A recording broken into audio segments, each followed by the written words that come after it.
Scène politique, Clémence de Sagazan. Nous sommes donc le lundi 15 février 2016.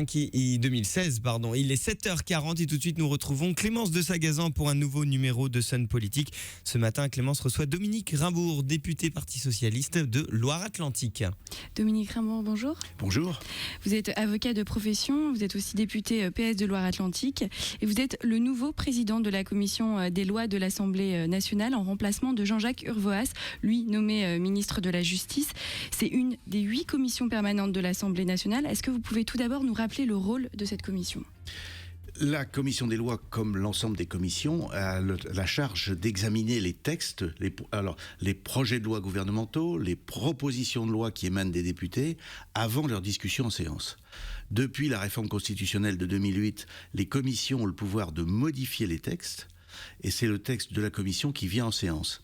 Ça veut dire deux choses. Ça veut dire d'une part que le pouvoir des commissions est renforcé et d'autre part que la séance la séance dans l'hémicycle complet n'est souvent qu'une validation et que les choses ne bougent plus une fois que c'est en séance. La commission des lois de son côté a la compétence pour élaborer les textes en matière de droit civil, de droit pénal, de droit constitutionnel, de l'organisation du pays, c'est-à-dire les relations entre les villes, les agglomérations, la région, le département.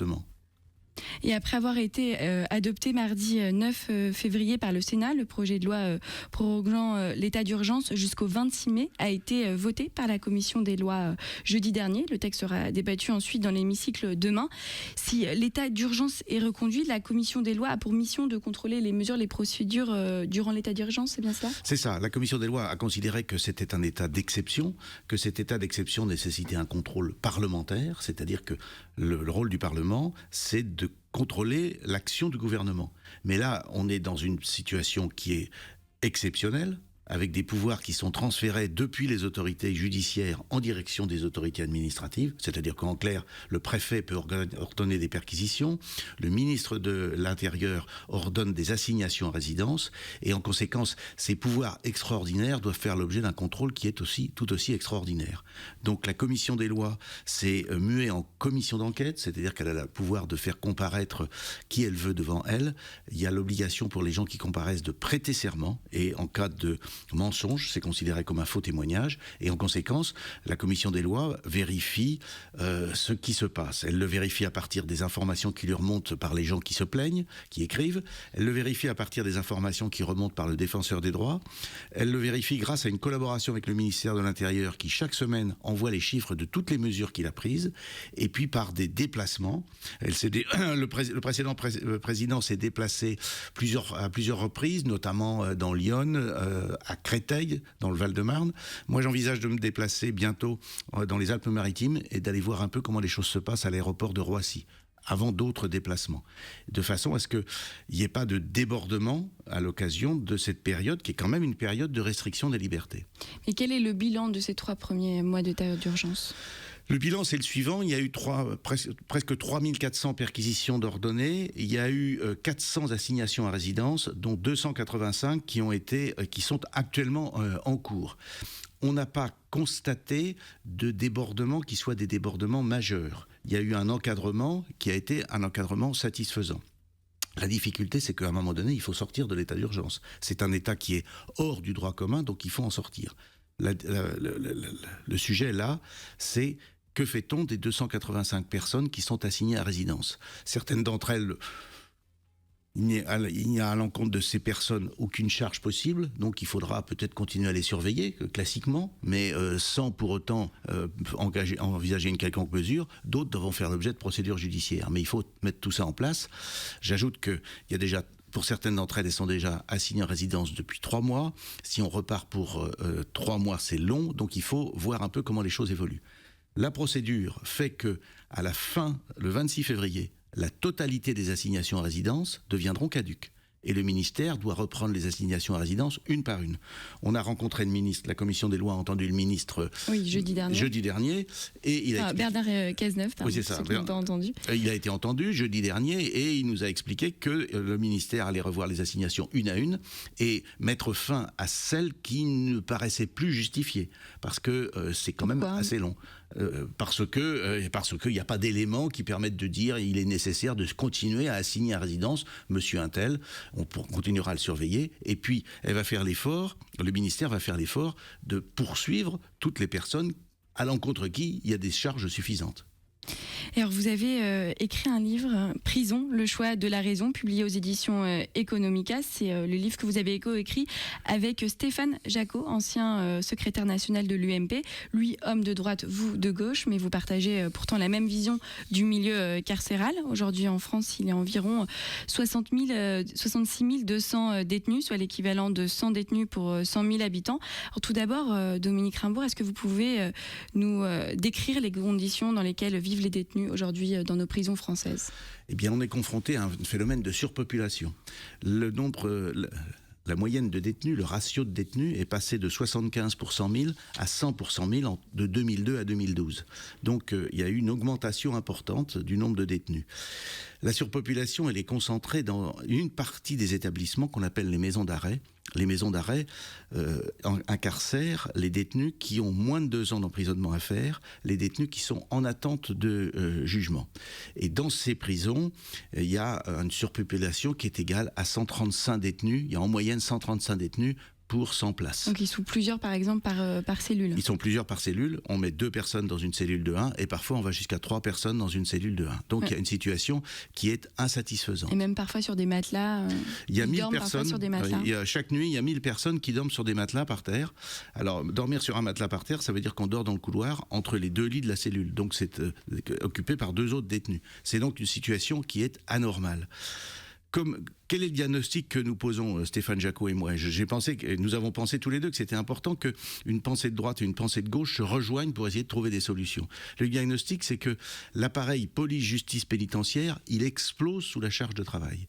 Et comme il explose sous la charge de travail, la seule institution qui fonctionne 24 heures sur 24, 7 jours sur 7, c'est la prison. Ce qui fait qu'on n'a pas d'autre solution que d'incarcérer des gens que l'on aurait pu suivre à l'extérieur. Et puis par ailleurs, il y a une espèce de réticence à mettre fin à l'enfermement avant la fin de la peine. Or, contrairement à ce que pense une partie de l'opinion publique, c'est très important parce que ça permet de surveiller les gens à la sortie et faire en sorte que la récidive diminue. Et c'est ça la politique qui devrait être beaucoup plus mise en œuvre. Alors, quels détenus seraient concernés notamment par ces contrôles d'être libérés avant la peine ?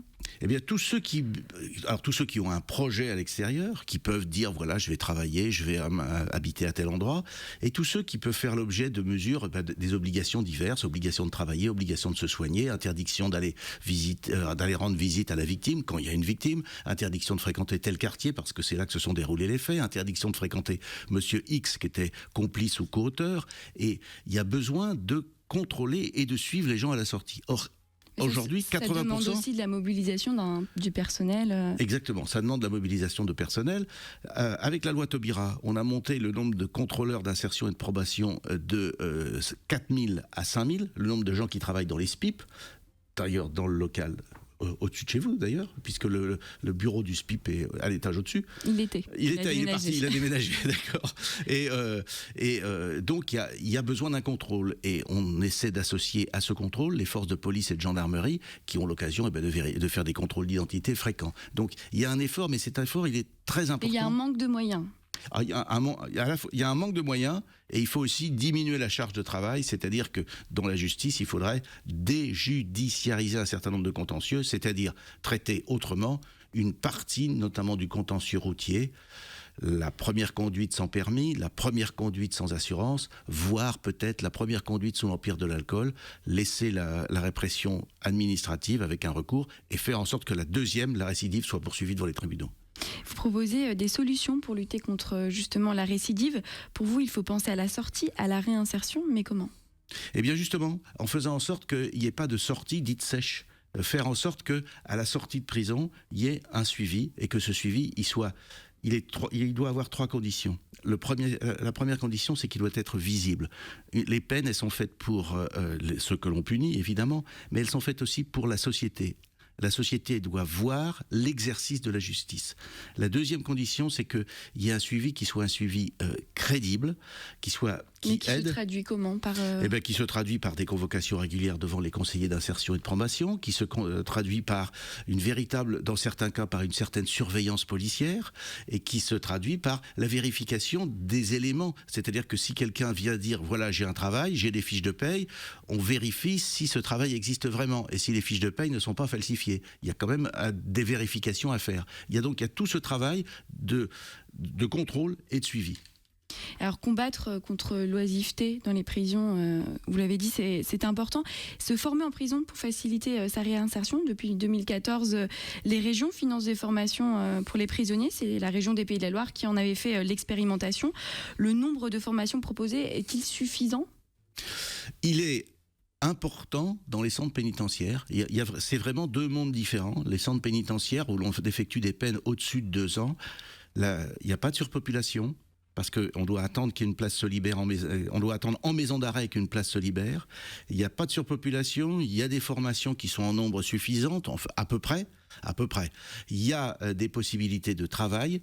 Alors, il en faudrait sans doute un peu plus des formations, mais ça fonctionne relativement bien. En revanche, la difficulté, ce sont les maisons d'arrêt dans lesquelles il y a cette surpopulation et dans lesquelles il y a des très courtes peines qui ne permettent pas une prise en charge des gens qui sont détenus. Une peine de moins de 6 mois, de 6 mois ou de moins de 6 mois, en réalité l'intéressé rentre et il se passera pas grand-chose pendant la courte période de détention. C'est pas pour dire qu'il faut rallonger ces peines-là, c'est peut-être pour dire qu'il faudrait trouver un système qui permette une prise en charge extrêmement serrée à l'extérieur. C'est ce qu'on avait pensé avec la contrainte pénale. Mais tout ceci, à mon avis, peine un peu à se mettre en place. Et vous parlez aussi dans votre livre d'une justice réparatrice. Alors qu'est-ce que c'est qu'une justice réparatrice ? La justice réparatrice... Alors, assez vite parce qu'il nous reste malheureusement très peu de temps. Très peu de temps. La justice réparatrice, ça consiste simplement à essayer de faire prendre conscience à l'auteur d'une infraction assez grave des conséquences sur la victime de ce qu'il a fait. On met en présence l'auteur d'une infraction grave et l'auteur du même type d'infraction. L'auteur de l'infraction fait l'effort et ça lui permet aussi de retrouver un petit peu d'estime de lui-même.